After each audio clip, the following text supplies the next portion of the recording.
Hey everyone, welcome to the Self-Awareness Journey podcast. I'm Melissa Albers. And I'm JJ Parker. This podcast is for seekers, seekers of happiness and joy, seekers of a centered approach to success in life, seekers of their true, authentic selves.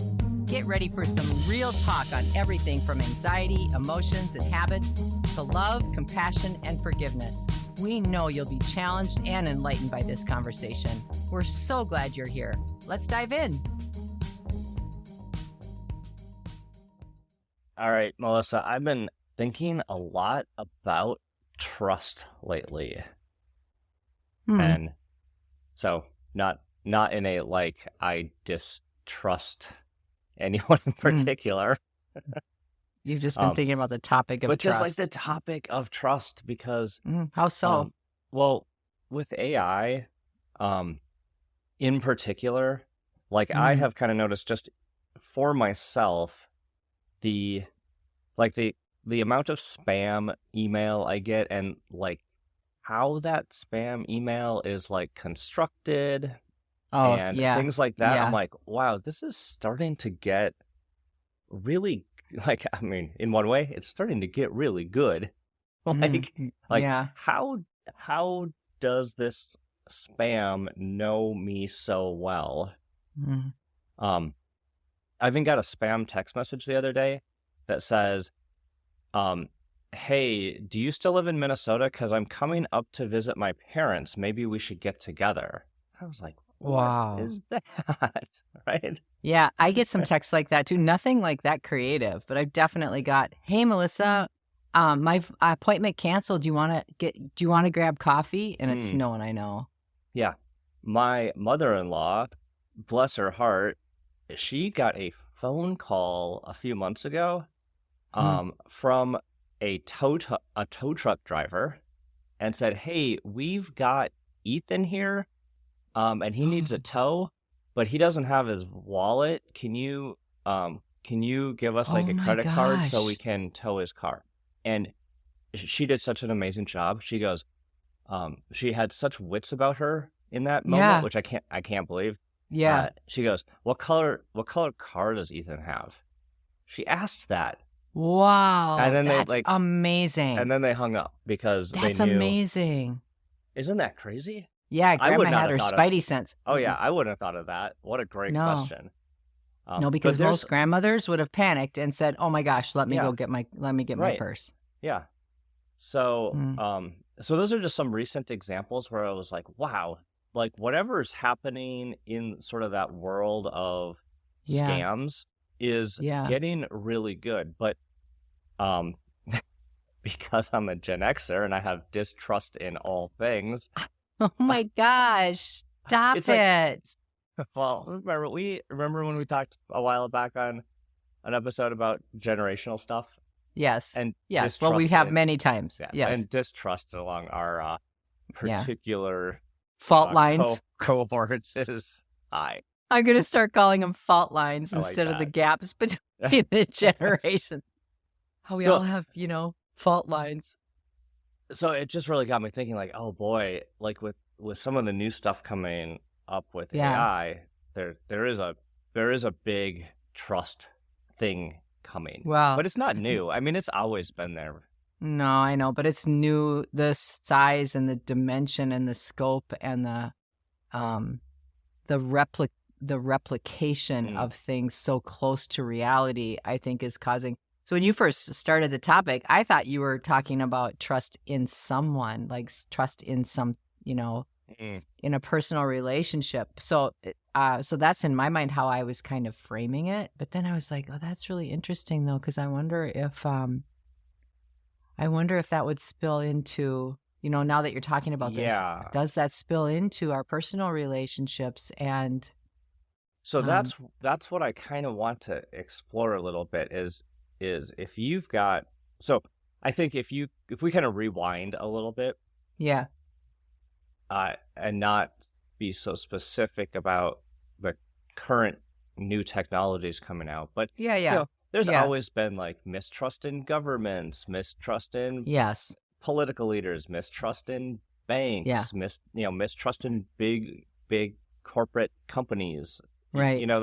it's not like particularly new, No, but the it's thing that mistrust in big systems, whatever they might be. yeah, that's a good way to phrase Hmm. it. I Yeah. think the more recent technology though, like social media, Yeah, I you know, agree. we went through what an election cycle, was that just Hmm. like 4 years ago, or the one before that 8 years ago, where like the narrative was like state actors are manipulating Facebook to show Hmm. particular like Hmm. political campaigns for their own self-interest. Like that was a huge thing. Like, oh wait, you can use the thing that I share my kids' photos back and forth on with my family to like manipulate Yeah. my political opinion. Yeah. That was Yeah. a Yeah. a step into like a new realm. And then the AI stuff is another step because like you hit it, it's volume. It's like Yeah. the the pace in which you can create fake information Hmm. is astounding. So we've Well, got not even information, but also images. Like the I was just thinking on quality. Instagram, I have this like I love animals, right? So, like all kinds of animals. I love dog accounts. I love owl Instagram accounts. Mm, Like I love animals. And recently there is one particular account that I had followed that does owl photos, and they're like National Geographic photographers, hmm really beautiful work. And I noticed there were pictures of owls that were clearly AI, mm, clearly, clearly, hmm clearly. Um, and then just out of curiosity, I started looking at some of the comments, which, by the way, I mm, usually avoid comments. But I just was like looking at the comments, and it was like the number of people that were like, "Oh my gosh, these are beautiful mm, photos," was probably 80%. And hmm then there were the 20% of people that were absolutely outraged. Stop using AI. I'm unfollowing this account. yeah. But there's huge emotional energy behind all of these things that we are being shown, Yep. whether through language or imagery or what have you, trying to get us to move in a direction that makes us not trust ourselves for being what truly is real. Right. So if Yeah. we're in an environment where we see a lot of things that are fake and we're kind of identifying them. By the way, I'm very proud that you're like becoming such a technical skeptic like me. That's you. You've helped me with this over the years. Okay, so I'm what not is this stuff blindly on the computer that needs optimistic. yeah. Yeah. I'm not blindly optimistic anymore. I used to be a blind optimist. Now Oh, look at 15 years with JJ, and I'm like, none of this is none of real. this is This is all bunk. But if we're in an environment where a lot of the things that get thrown at us, we can easily debunk, and we're like, yep, oh man, this is so much fake information is coming to us. Well, like what happens to sort of like our baseline trust about Beliefs. the world we live in? Well, it starts going Yeah. down.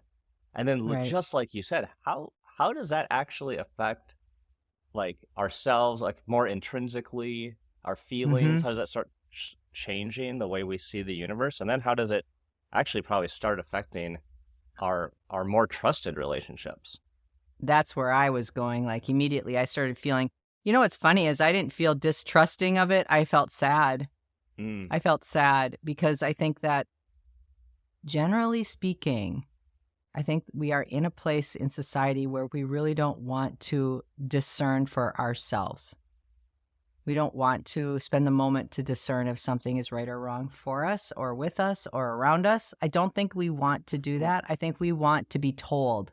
okay, I so think it's too, what do you mean by that? You mean yeah, we don't want to take the time to think something through? That's kind of yes, what I heard. because Is that it's, what you meant? yes, I think that's very true. And I think there's a number of reasons for that.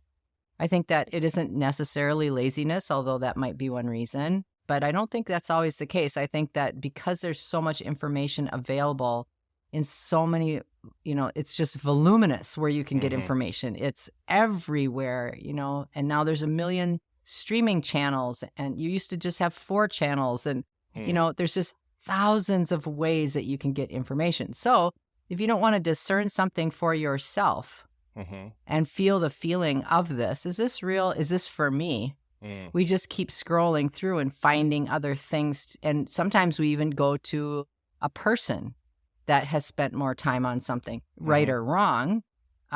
So I think we've gotten into this habit of trying to avoid our feelings about things, and we try to find answers to things in a more fast way, trying to be judicious about how we spend our time. And I think that's the story we tell ourselves.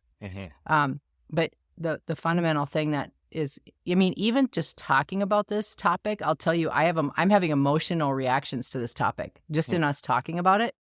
And I'll just share that because I think it's kind of interesting. The stuff that comes up for me as we talk about this whole idea of distrust is it kind of almost gave me a little pit in my stomach. It makes me worry. It makes me worry about the human condition and our ability to stay connected to each other, which in and of itself is the only reason we're here, right? Is to be ourselves and be in partnership with each other.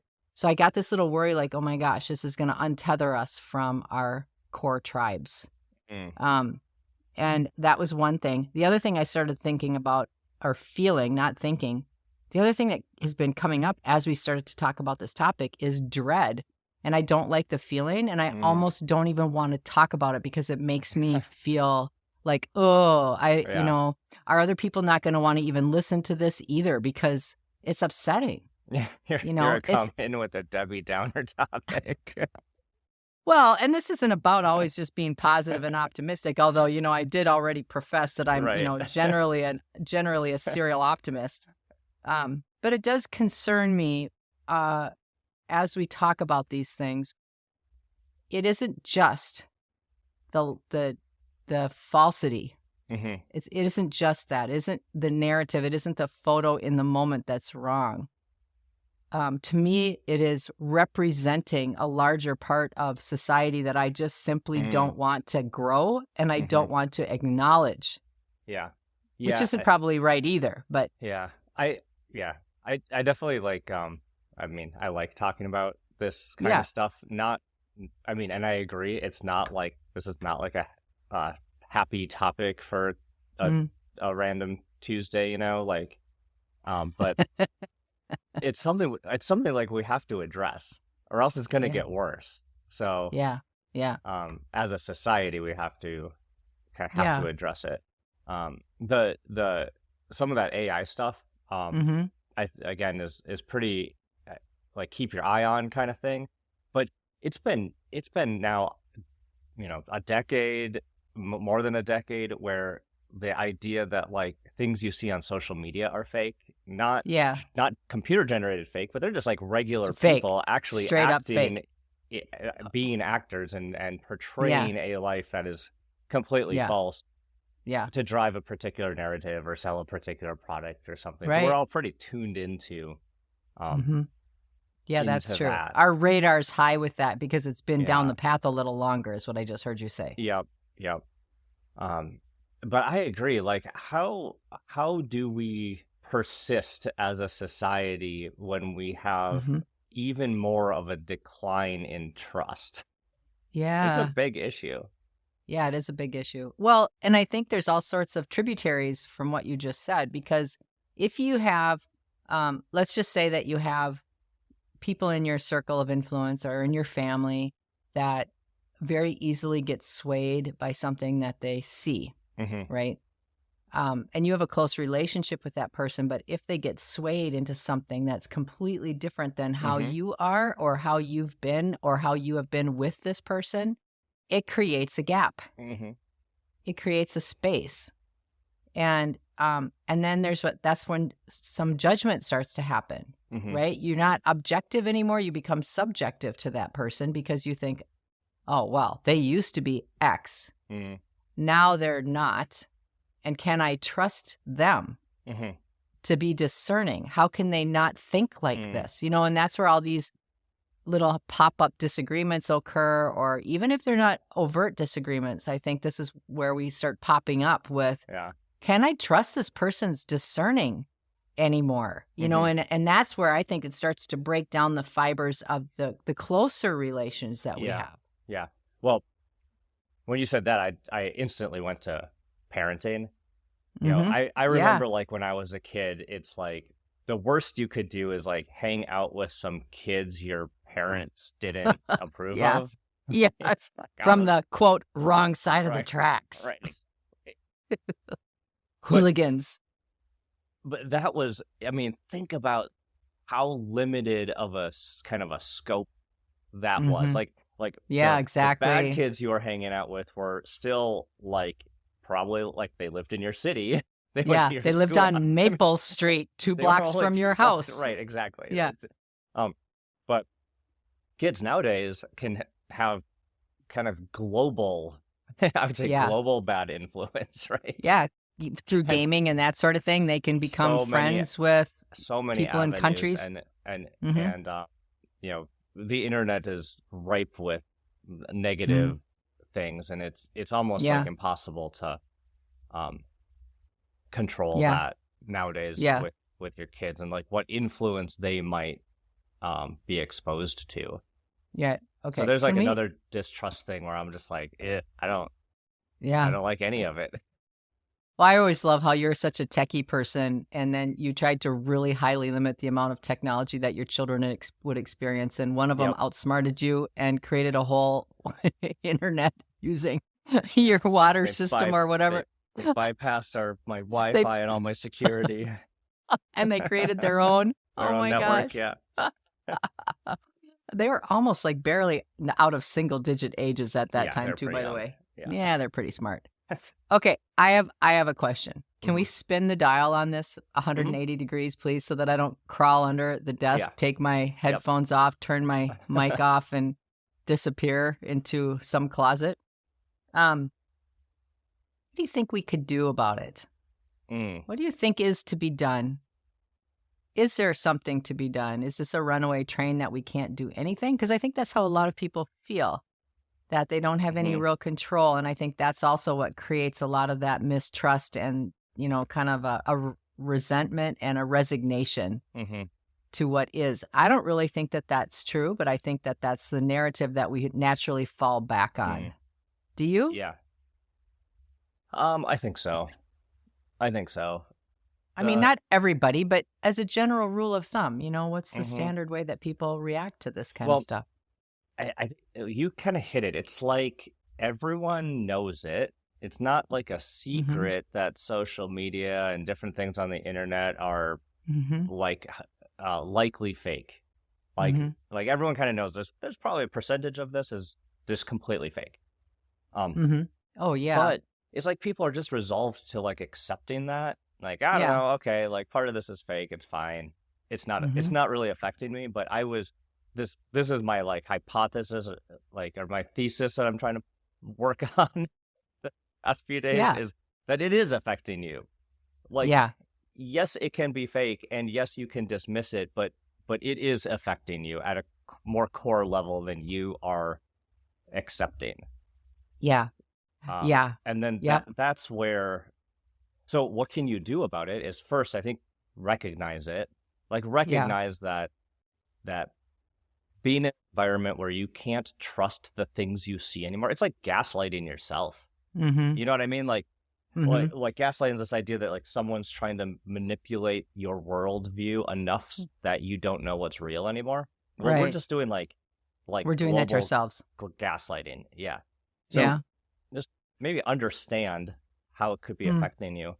And then I don't know, my approach generally is to really limit myself to seeing that stuff.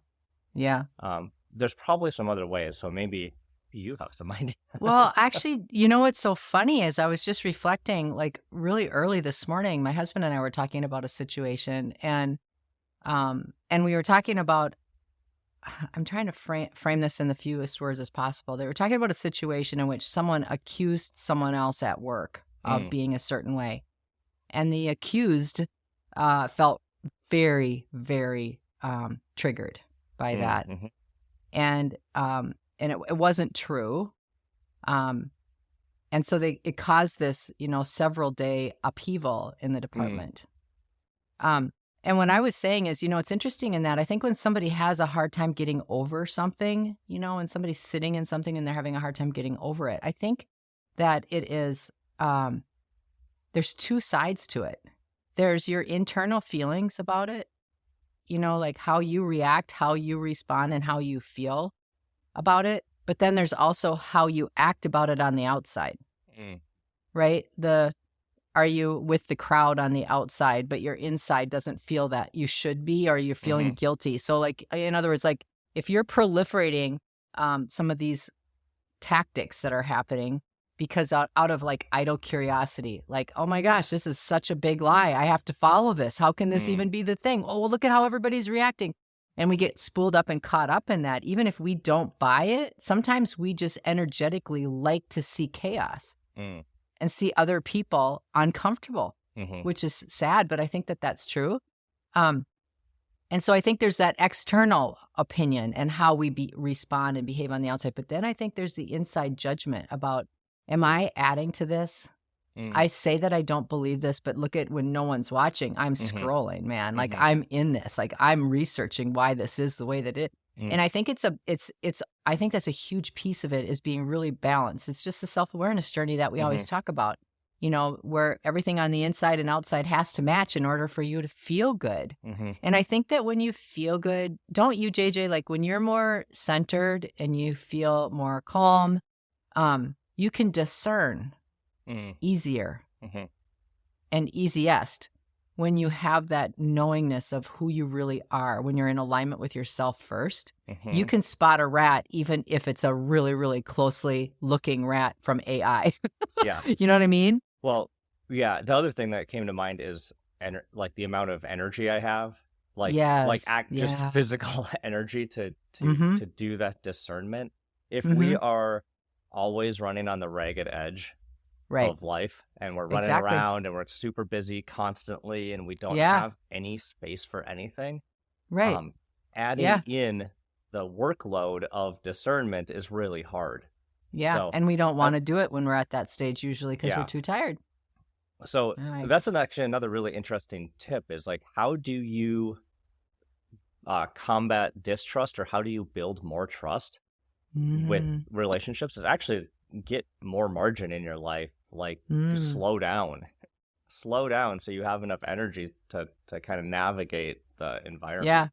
And I feel like too, there's certain times in your life where your energy is what it is, and you can't, whether you become ill or you have suffered something painful in your life where you really all go do through seasons where things are just overloaded.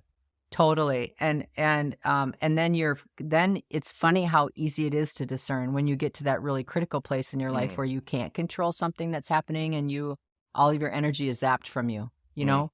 And I think that there's certain times in our lives when that happens, and then it's like crystal clear what's important to us and what we trust.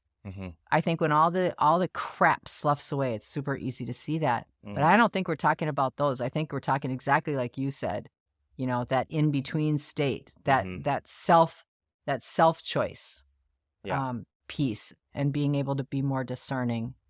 Yeah, it's a very interesting topic.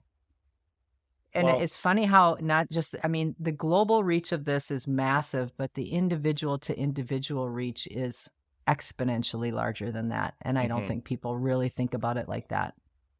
Yeah. So I don't want to let my general distrust for systems and AI and all of that stuff affect my personal relationships. So I'm kind of like canary in the mine shaft a little bit on this one. Like, hey, gang, be aware that this could happen, because I don't want to trust you less just because I'm getting an onslaught of AI generated cat images on my social media feed, or texts, even weird texts. Yeah, like I don't want to generally distrust the universe more than I already do. So that is so funny. I mean, are you being a little kitschy when you say that? Do you really feel like that? I think you do. I do. I do, again, think a lot about, like, we talk about our own delusion, and a lot, right? So I don't know. I'm particularly tuned into this idea, like, can I trust even myself? let alone Mm. others. So let's not dive Yeah. into that too much. That's a different topic. Can That'll be JJ trust himself? part Yeah. two of trust. So Yeah. Well, I do think it's a really interesting topic, and I think it's just a good reflective topic. And again, I don't know if you have to do anything with it, but it's interesting to sort of play with this a little and think about it from different angles instead of being so assumptive about what is. I think that's probably one of the key things that I'm taking away from this, is that it may not be the way it looks on the outside so simply, and maybe there are some different nuances and ways that you can be with it that would make you feel better, and give you more power or control. Of just slow down, figure out how to think about what you're seeing, and just make a more rational decision about whether it's true or not. Yeah. Yeah. Did you enjoy this episode? Please go to your favorite podcast platform to subscribe, rate, and leave a review so others can discover it as well. Growing self-awareness is a lifelong journey, and there's always further to go. And it's better when we're all in it together. Please think of someone you know who could benefit from hearing today's conversation and share this episode with them. We can't thank you enough for listening. Until next time, happy exploring, seekers.